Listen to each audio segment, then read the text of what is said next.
तो उधर उमर अब्दुल्ला के ट्वीट का जवाब देते हुए पीएमओ में मरकजी वजीर मुमलिकत जितेंद्र सिंह ने कहा कि उमर अब्दुल्ला को ये सवाल इलेक्शन कमीशन से पूछना चाहिए, क्योंकि इलेक्शन कमीशन एक खुद मुख्तार इदारा है। उन्होंने कहा कि जहां तक बीजेपी का ताल्लुक है वो हमेशा इंतखाबात के लिए तैयार रहती है। यहाँ पर यह भी बात बतानी बहुत जरूरी है, क्योंकि अक्सर जो रियासती पार्टियां हैं जम्मू कश्मीर की, उनका इल्जाम लगातार बीजेपी पर रहता है कि वो इंतखाबात कराने नहीं देती।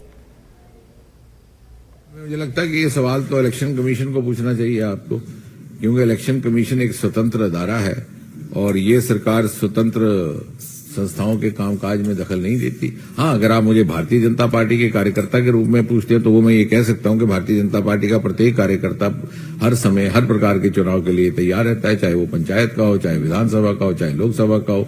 हम 24/7/365 पार्टी है। हम उन दलों में से नहीं है कि जो चुनाव के समय सक्रिय रहते हैं। बाकी चुनाव कब होगा ये निर्णय चुनावी आयोग करता है, क्योंकि उनके पास अपनी तरह के इनपुट्स रहते हैं। वहीं पीडीपी के तर्जुमान वरिंदर सिंह सोनू ने जम्मू कश्मीर में मरकजी हुकूमत के 5 साल मुकम्मल होने पर एनसी लीडर उमर अब्दुल्ला के इजहार ख्याल की तायीद की है। सोनू ने कहा कि ये सच है कि जम्मू कश्मीर के लोग 5 सालों से बुनियादी जमहूरी हुकूक से महरूम हैं। इन्होंने कहा कि पीडीपी हुकूमत से आर्टिकल 370 को बहाल करने और जम्मू कश्मीर को रियासत का दर्जा देने का मुतालबा करती है। So, ड्यू टू 5 साल पहले जो सरकार जब टूटी थी गवर्नर रूल लगा था, तो 5 साल में भारतीय जनता पार्टी ने या केंद्रीय सरकार ने जम्मू कश्मीर में डायरेक्ट रूल किया है, लेकिन डेमोक्रेसी जो है उसको ख़त्म किया है। अब मुझे आप बताइए कि आज जम्मू कश्मीर की रियासत जो थी, जिसको स्टेट से यूटी तब्दील किया, आज इसको चला कौन रहा है? लोगों की सुनवाई कोई नहीं है। बाबू तंत्र जहाँ हावी है, ब्यूरोक्रेसी यहाँ सरकार चला रही है, ब्यूरोक्रेसी को पता नहीं चलता है, सुबह फैसला लेते हैं शाम को वापस करना पड़ता है। तो डेमोक्रेसी वाकया में जम्मू कश्मीर में नहीं है इस वक्त। क्यों? क्योंकि हमारी असेंबली नहीं है।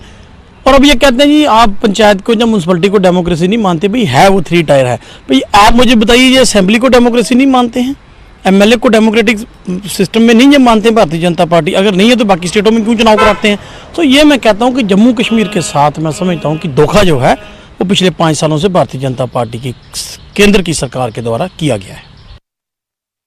उधर नेशनल कॉन्फ्रेंस ने जम्मू कश्मीर में अवामी हुकूमत की बहाली का मुतालबा एक बार फिर से किया। पार्टी के तर्जुमान इमरान नबी डार का कहना है कि जम्मू कश्मीर 90 की दहाई के बाद सबसे तवील गवर्नर राज के तहत है। उनका दावा है कि मरकजी हुकूमत यूटी में अमन के बारे में उलझन का शिकार है और जम्मू कश्मीर में असेंबली इंतखाबात पर इलेक्शन कमीशन की खामोशी पर सवालिया निशान है।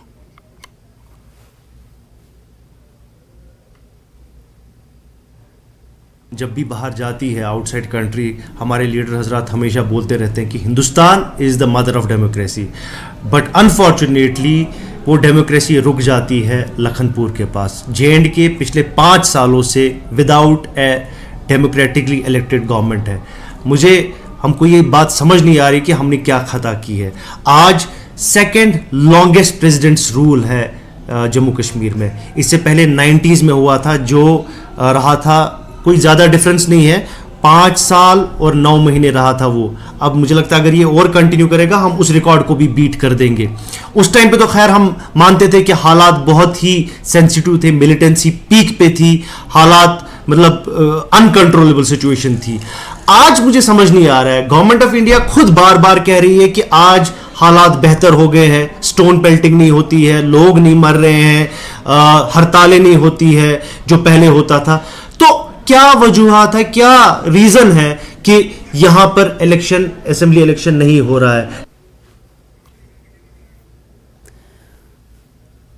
और इस वक्त जो सीधे तौर पर तस्वीरें देख रहे हैं, ये प्रधानमंत्री वजीर आजम नरेंद्र मोदी की तस्वीरें हैं। आपको बता दें कि अमेरिका दौरे के लिए पीएम मोदी रवाना हो रहे हैं और इस वक्त सभी को वो बाय करते हुए दिखाई दे रहे हैं। तो सीधी तौर पर तस्वीरें इस वक्त हम आपको दिखा रहे हैं, लाइव नशरियात हैं। ये वजीर आजम नरेंद्र मोदी का ये अमेरिका दौरा है। ये दौरा काफी अहम माना जा रहा है। इस दौरे के दौरान कई मुद्दों पर बातचीत हो सकती है अमेरिका से।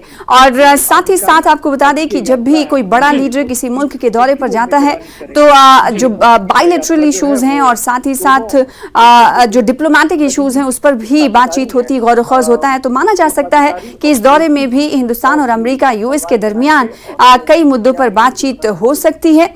जैसे जैसे ये दौरा आगे बढ़ेगा वैसे वैसे हम आपको मालूमात फराहम करेंगे। फिलहाल जो तस्वीरें आप इस वक्त देख पा रहे हैं, एयरपोर्ट से तस्वीरें सीधी तौर पर दिखा रहे हैं, जहां पर PM मोदी, वजीर आजम नरेंद्र मोदी मौजूद हैं। तैयार में बैठने से पहले वो लोगों को बाय करते हुए दिखाई दे रहे हैं। सीधी तौर पर नशरियात इस वक्त हम आपको दिखा रहे हैं। ये दौरा है अमेरिका का, यूएस का प्रधानमंत्री वजीर आजम नरेंद्र मोदी का ये दौरा है। इस दौरे से पहले वो एयरपोर्ट पर मौजूद हैं और एयरपोर्ट से सीधी तौर पर तस्वीरें आपके सामने हैं। तो अमेरिका के दौरे पर वजीर आजम नरेंद्र मोदी हैं। ये सीधी तौर पर तस्वीरें हम आपको दिखा रहे हैं। पीएम मोदी दौरे से कब्ल लोगों से मिलते हुए और जो एयरपोर्ट अथॉरिटी पर लोग मौजूद थे उनसे मिलते हुए अब तैयारी में वो बैठ चुके हैं। मजबूत होगी रिश्तों की डोर, ये माना जा रहा है इस दौरे के दौरान। वजीर आजम नरेंद्र मोदी अमेरिका, और साथ ही साथ अपडेट आपको ये बता दें कि मिस्र के दौरे पर भी पीएम मोदी रहेंगे। पहले वो अमेरिका जाएंगे, उसके बाद मिस्र का वो दौरा करेंगे। और पीएम मोदी के इस दौरे से अब अंदाजा लगाया जा सकता है कि जब मुल्क का कोई बड़ा लीडर दूसरे दौरे पर जाता है, दूसरे मुल्क के दौरे पर जाता है, तो जाहिर सी बात है वो अपने मुल्क और दूसरे मुल्क जहां का वो दौरा कर रहा है कई मुद्दों पर बातचीत होनी मुमकिन होती है। तो कहा जा सकता है कि रिश्तों की डोर में कहीं ना कहीं मजबूती आएगी।